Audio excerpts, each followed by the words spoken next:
Hello and welcome to my YouTube channel. Programmer बनना बहुत सारे लोगों का ख्वाब है। जो प्रोग्रामर्स को देखते हैं जो लोग, उनको भी दिल करता है कि काश हम भी ये कोडिंग कर सकें। काफ़ी सारे लोग हैं जो कोडिंग सीखने का तहैया भी करते हैं, अज़म भी करते हैं और इस सीखने के प्रोसेस से गुजरना चाहते हैं। वो इब्तदा करते हैं लेकिन समहाउ वो कामयाब नहीं हो पाते, वो फेल हो जाते हैं। आज मैं आपको आसान तरीकों से बताऊंगा कि प्रोग्रामिंग कैसे करते हैं, प्रोग्रामिंग को कैसे सीखा जाता है, कौन सी बेस्ट पॉसिबल अप्रोचेज हैं जो आप अगर यूज़ करो तो आप एक अच्छे प्रोग्रामर और कोडर बन सकते हो। देखें, प्रोग्रामर बनना, कोडर बनना कोई मुश्किल बात नहीं है। सबसे अहम बात यह है कि आपका थॉट प्रोसेस अच्छा हो, आपका जो प्लानिंग है प्रोग्रामिंग को सीखने के लिए वो सॉलिड हो। उसके बाद आप आराम से प्रोग्रामर बन सकते हो। देखें, प्रोग्रामर बनने के लिए ज़ाहिर है आपको कोई ना कोई कंप्यूटर लैंग्वेज सीखनी पड़ेगी। जिस तरह इंसानी ज़बान में लैंग्वेजेस होती हैं, इंग्लिश, फ्रेंच, इटालियन, इसी तरह कंप्यूटर की ज़बान के अंदर भी काफ़ी ज़्यादा लैंग्वेजेस हैं। सी शार्प, PHP, जावा, काफ़ी ज़्यादा फ्रेमवर्क्स हैं, काफ़ी ज़्यादा लैंग्वेजेस हैं। तो आप किसी ना किसी लैंग्वेज के अंदर अगर आपको कमांड हासिल हो गई तो आप प्रोग्रामर बन सकते हो। तो लैंग्वेज सीखना इतना ज़्यादा ज़रूरी नहीं है। सबसे ज़्यादा ज़रूरी यह है कि आपको प्रोसेस का पता हो कि प्रोग्रामर बनते कैसे हैं, प्रोग्रामिंग की टेक्निक को कैसे अडॉप्ट किया जाता है। देखें, प्रोग्रामर बनने के लिए आपको बड़ी बड़ी लाइनें और बड़ा बड़ा कोड याद करने की बिल्कुल ज़रूरत नहीं है। प्रोग्रामर बनने के लिए आपको कोई भी कोड या इतने बड़ी लाइनें या सिंटेक्स याद करने की ज़रूरत बिल्कुल नहीं है। इसके लिए ज़रूरत यह है कि आपकी सेंस बननी चाहिए, आपकी लॉजिक डेवलप होनी चाहिए। कहते हैं प्रोग्रामिंग ड्राइविंग की तरह है। ड्राइविंग अगर आप कर सकते हो, ड्राइविंग में अगर आपने A पॉइंट से B पॉइंट पे जाना है या फ़र्ज़ करें ऑफिस से घर जाना है, तो आपको रास्ता इस तरह याद नहीं करना पड़ेगा कि इधर से मैं मुड़ूंगा, आगे से मुझे एक गाड़ी क्रॉस करनी है, यहाँ से मैंने टेक ओवर करना है, यहाँ से मैंने स्पीड ब्रेकर को क्रॉस करना है। ऐसी चीज़ें ड्राइवर कभी याद नहीं करते। मौके की मुनासबत के ऊपर वो स्टेप लेते हैं, डिसीजन लेते हैं और अपनी जो गाड़ी है वो पॉइंट A से पॉइंट B तक सक्सेसफुली लेके जाते हैं। प्रोग्रामिंग का माइंडसेट भी यही होना चाहिए कि हमने डाटा को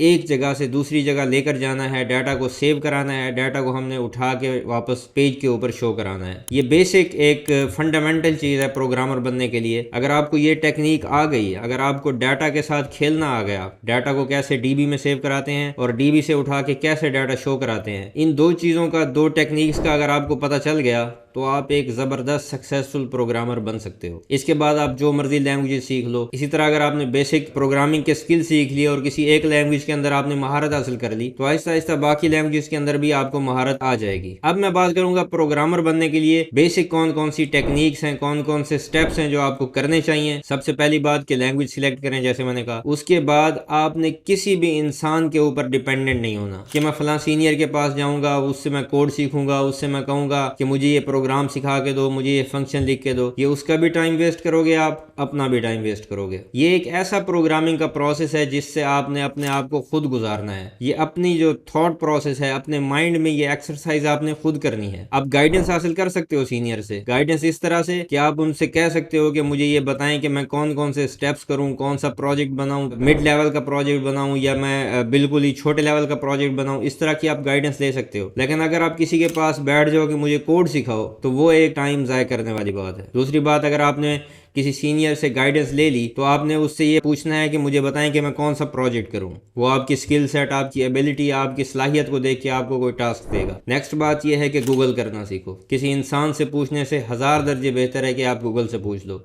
उसकी वजह कि इंसान के पास हो सकता है कि अपडेटेड, लेटेस्ट या बेस्ट आंसर ना हो, या ये हो सकता है कि इंसान आपको एक दफ़ा जवाब दे, 2 दफ़ा दे, तीसरी दफ़ा फ्रस्ट्रेट हो जाए। अगर आपने अपनी यारी गूगल से बना ली, अगर आपने गूगल करना सीख लिया, तो ये आपके लिए एक एवर लास्टिंग चीज़ है। आप इसमें जितना ज़्यादा मैच्योर होते जाओगे उतना ज़्यादा आप अच्छे प्रोग्रामर बनते जाओगे। अब आखिरी बात ये कि आपने गिव अप नहीं करना। प्रोग्रामिंग एक कंसिस्टेंट करने वाला काम है, एक मुस्तकिल मिजाजी वाला काम है। इसके लिए 6 महीनों से 1 साल आराम से लग सकता है। अगर आपने इतना, आपके अंदर पैशन है, इतनी आपके अंदर बर्दाश्त है, इतनी पेशेंस है आपके अंदर, फिर आप इस टूल के सीखो, फिर आप इस फील्ड के अंदर जाओ। अब आखिर में हम बात करेंगे चैट GPT।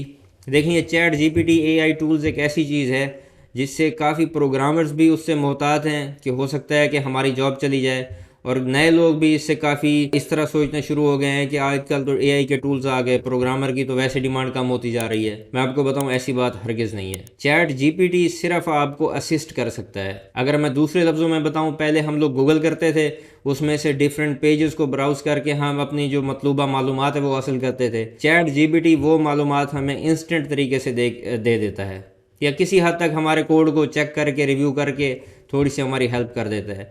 लेकिन प्रोग्रामर्स की अहमियत अपनी जगह पे आज भी मौजूद है। प्रोग्रामर्स कहीं नहीं जाने लगे। प्रोग्रामिंग का स्कोप अब भी है, फ्यूचर में भी रहेगा। अगर आप प्रोग्रामर बनना चाहते हो, ये बड़ी ज़बरदस्त फील्ड है, इसमें आके आप ज़बरदस्त इंजॉय करोगे अगर ये फील्ड आपकी पसंदीदा है, आपकी पर्सनैलिटी से मैच करती है। अगर सिर्फ आप इस फील्ड में इसलिए आना चाह रहे हो कि इसमें पैसा है, यकीन करें पैसे के साथ साथ इसमें आपको बहुत कुछ देना पड़ेगा। अपना टाइम, अपनी एफर्ट, काफ़ी आपने हो सकता है आपके इवेंट्स मिस हो जाएं, आप आउटडोर करना चाह रहे हो, अच्छे तरीके से आप आउटडोर ना कर सको, ये सारी चीज़ों की कुर्बानी के बाद आप इस फील्ड में सर्वाइव कर सकते हो। मैं उम्मीद करता हूँ ये वीडियो आपको पसंद आई होगी। कमेंट्स में अपनी राय के बारे में ज़रूर बताइएगा। Thank you.